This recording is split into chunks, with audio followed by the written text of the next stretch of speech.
Hello friends, जो आज का हमारा टॉपिक है वो है रेशो। ठीक है, आज का जो हमारा टॉपिक है वो क्या हो गया, रेशो। आज हम आप लोगों को रेशो के बारे में बताएंगे कि ये होता क्या है। ठीक है, कैसे क्या करना है। जो रेशो है इसका जो हिंदी में मतलब है वो क्या होता है, अनुपात। क्या बोलते हो इसको, अनुपात। ठीक है, जैसे मैंने ये नंबर लिखा 10:6। ठीक है, जो ये सिंबल है इस सिंबल को हम क्या बोलते हैं, रेशो। इस सिंबल को क्या बोलना चाहिए, रेशो। तो जो हमारा प्रोनाउंसिएशन है वो क्या रहेगा, 10:6। ठीक है, जो ये 10 है, ठीक है, इसको हम क्या बोलते हैं, एंटीसीडेंट। क्या बोलते हैं इसको हम, एंटीसीडेंट। और जो ये आपका 6 है इसको हम क्या बोलते हैं, कॉन्सिक्वेंट। क्या बोलते हैं इसको हम, कॉन्सिक्वेंट। ठीक है, आई होप आप लोगों को ये समझ आ गया होगा। रेशो है, रेशो का जो हिंदी मीनिंग है वो अनुपात हो गया। अब जैसे मैंने लिखा 10:6। ठीक है, अब इसको मैं आपको डिटेल में बताऊंगी कैसे क्या करना है। 10:6 मैंने लिख दिया है। तो अभी आपको क्या करना है, जो ये 10 है जो आपका फर्स्ट पार्ट है, जैसे मैंने यहाँ लिखा A:B। जो आपका A है, A आपका क्या हो गया, एंटीसीडेंट, और B आपका क्या हो गया, कॉन्सिक्वेंट। ये ठीक है, ये आपका क्या हो गया, कॉन्सिक्वेंट। अब हम क्या करते हैं, A:B है, इसको हम किस फॉर्म में लिख सकते हैं। अगर हमें फ्रैक्शन फॉर्म में लिखना है तो हम क्या लिखते हैं, A/B। जो आपका कॉन्सिक्वेंट है वो आपका डिनोमिनेटर में चला जाता है। ठीक है, जो आपका कॉन्सिक्वेंट है वो आपका डिनोमिनेटर में चला जाता है। अब हमें क्या करना है, जैसे 10:6 है, अब हमें इसको फ्रैक्शन में लिखना है। तो आप क्या करोगे, 10 जो आपका लिखा हुआ है एज इट इज रहेगा, जो आपका कॉन्सिक्वेंट है उसको आप क्या कर दोगे, डिनोमिनेटर में कर देना है। ठीक है, 10/6 ये आपका आ गया फ्रैक्शन में आ गया। ठीक है, ये आपका किस में आ गया, फ्रैक्शन में। अब हमें क्या करना है, हमें इसकी सिंपलेस्ट फॉर्म करनी है। क्या करनी है, सिंपलेस्ट फॉर्म। तो सिंपलेस्ट फॉर्म है तो जो कटिंग होती है आप लोग कटिंग कर सकते हो। ठीक है, मैंने 2 से कटिंग कर दी, 2 इससे भी डिवाइड हो रहा है, और 10 को हम 2 से डिवाइड कर सकते हैं और 6 को भी 2 से डिवाइड कर सकते हैं। ठीक है, तो आपका क्या आ गया, 5/3। ये फ्रैक्शन में आ गया। और अगर हम इसको फिर से रेशियो में लिखना चाहते हैं तो आप इसको कैसे कर दोगे, 5/3। ठीक है, आप इसको कैसे कर सकते हो, 5/3। अब क्या है, बच्चे इस चीज में कंफ्यूज होते हैं। जैसे मैंने लिखा A:B, तो बहुत सारे बच्चे हैं जो इस चीज को लिखते हैं B:A। ठीक है, ठीक है, A:B एक्चुअल है, बट बच्चे क्या करते हैं, B:A। ठीक है, अब मैं आप लोगों को ये बताती हूँ, ये चीज गलत है। ठीक है, क्यों गलत है इसका देखो मैं प्रूफ देती हूँ आप लोगों को। A:B अगर हम लिखते हैं तो A:B का मतलब A:B ही है। ठीक है, मीन्स मैंने यहाँ लिखा 10:6। ठीक है, तो 10 यहाँ पे क्या हो गया, एंटीसीडेंट, और 6 आपका क्या हो गया, कॉन्सिक्वेंट। अब बात आती है, अगर मैं यहाँ पे 6:10 करती हूँ, बच्चे क्या करते हैं 6:10 यहाँ पे लिखते हैं। तो अभी अगर मैं इसको फ्रैक्शन की फॉर्म में करती हूँ तो आप लोग क्या करते हो, यहाँ पे 6/10 करते हो ऐसे ही।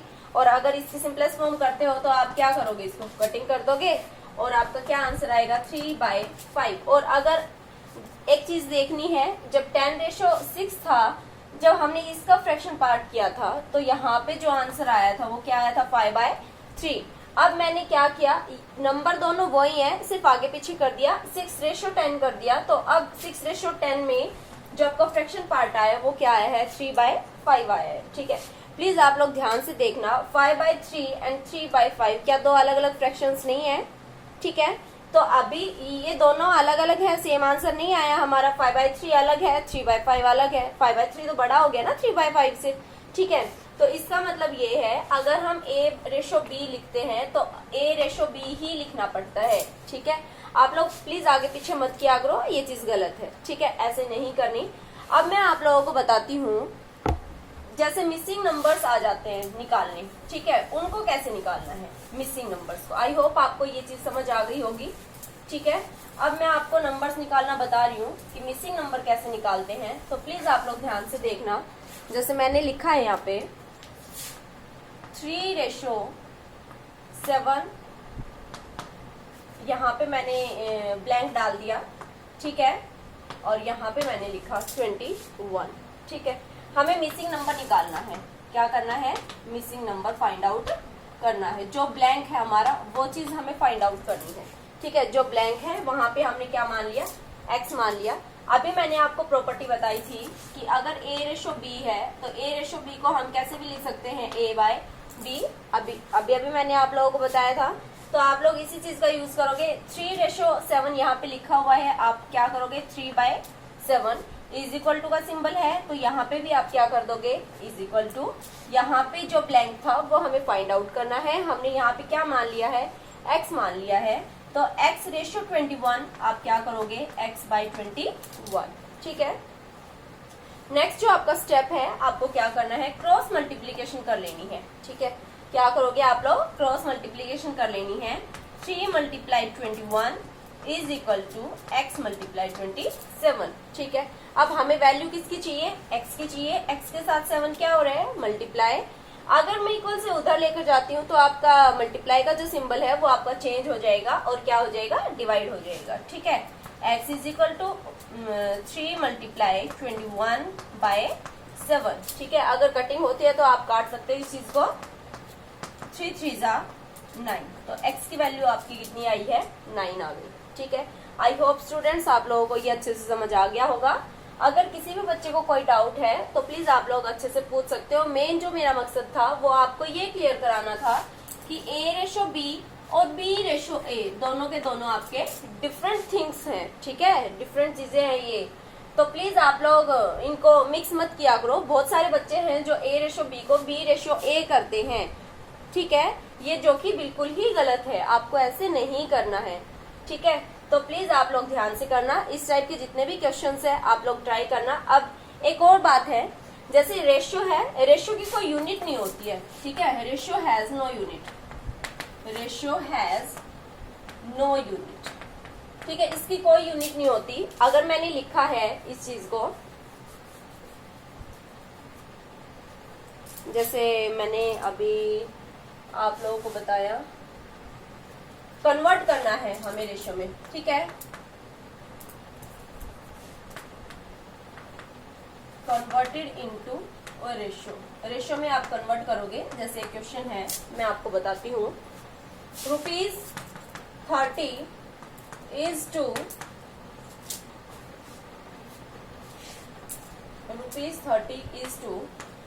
₹150 पैसे। ठीक है, ये कर दिया मैंने, या फिर यहाँ पे आप ऐसे कर लो, ये सही है, कुछ भी कर सकते हो। ठीक है, ₹30 इज टू 1500 पैसे। ठीक है, अब हमें इसको किस में कन्वर्ट करना है? रेशियो में कन्वर्ट करना है। तो प्लीज आप लोग ध्यान देना, जो यहाँ पे इज टू लिखा हुआ है, ठीक है, इज टू जो लिखा हुआ है उसका मतलब आपको रेशियो ही होता है। ठीक है, इज टू यहाँ पे। अब मैंने एक बात बोली कि रेशियो की कोई यूनिट नहीं होती है, बट यहाँ पे यूनिट्स दे रखी हैं। जैसे 30 रुपए है और ये जितनी भी क्वांटिटी है ये पैसे में है। ठीक है, इनकी यूनिट्स दे रखी हैं। जैसे ही हम रेशियो में कन्वर्ट करेंगे तो प्लीज आप लोगों को क्या करना है? रेशियो में यूनिट्स नहीं करनी है। ठीक है, नहीं लिखनी है। लेकिन एक चीज का ध्यान रखना है कि जो भी आप यूनिट्स यहाँ पे जो भी दे रखा है, जैसे यहाँ पे पैसे है, तो अगर यहाँ पे पैसे है तो आप दोनों के दोनों जगह यूनिट सेम होनी चाहिए। ठीक है, ये आपकी कंडीशन है। दोनों के दोनों जगह आपका क्या होना चाहिए? अगर पैसे है तो पैसे ही होना चाहिए। अगर रुपए है, कोई जरूरी नहीं है कि आप पैसे में ही करोगे। अगर रुपए है तो ये आपका किस में कन्वर्ट होना चाहिए? रुपए में ही होना चाहिए। ठीक है, तो फर्स्ट ऑफ ऑल हमें क्या करना है? जो आपकी यूनिट्स हैं वो यूनिट सेम करनी है। ठीक है, तो आप क्या कर लो, ₹30 है, 30 को आप किस में कन्वर्ट कर लोगे? पैसे में। तो सबको पता है 1 रुपए में 100 पैसे होते हैं, तो 30 रुपए में कितने होंगे? 30 × 100 कर दो। ठीक है, तो ये आपका क्या हो गया? पैसे में कन्वर्ट हो गया। ठीक है, अभी आई होप आप लोगों को समझ आ गया होगा। ये मैं 1 मिनट के लिए ऐसे ही लिखती हूँ। यहाँ पे मैंने क्या लिखा? इज टू और 1500 पैसे, ऐसे ही कर दिया। अब आपको ये चीज देखनी है, दोनों जगह यूनिट्स आपकी क्या है? सेम है। तो अभी हम रेशियो का फॉर्मूला अप्लाई कर सकते हैं। ठीक है, तो लेकिन ये चीज ध्यान रखनी है कि जब हम रेशियो लिखेंगे तो आप यूनिट साथ नहीं लिखोगे। ठीक है, लेकिन वैसे आपकी यहाँ पे जो यूनिट्स है वो मैच होनी चाहिए। ठीक है, अभी हमें लिखना है इज टू का जो मतलब है वो रेशो का है। ठीक है, तो आप रेशो के सिंबल यहाँ पे लिख सकते हो। अभी आपको क्या करना है 50/100।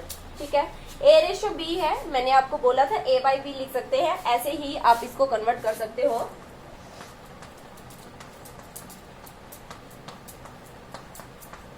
ये आपकी कटिंग हो चुकी है 2/1। ठीक है, और अगर अब लेकिन क्वेश्चन में क्या बोला था, कन्वर्टेड इनटू रेशो, ये आपका फ्रैक्शन में आए हैं, बट क्वेश्चन में बोला था कि रेशो में कन्वर्ट करना है, तो आप कैसे कर दोगे 2:1। ठीक है, क्लियर है, आपको क्या करना है 2:1। ये आपका अभी रेशो में कन्वर्ट हो चुका है। आप लोगों को ध्यान रखना है, जब भी मैंने यहाँ पे रेशो लिखा है, मैंने यहाँ पे यूनिट्स नहीं लिखी हैं। ठीक है, मैंने पैसे वैसे या रुपए जो भी कुछ है मैंने नहीं लिखा यहाँ पे, तो प्लीज आप लोगों को रेशियो में यूनिट्स अप्लाई नहीं करनी है। ठीक है, आई होप स्टूडेंट्स आप लोगों को समझ आ गया होगा।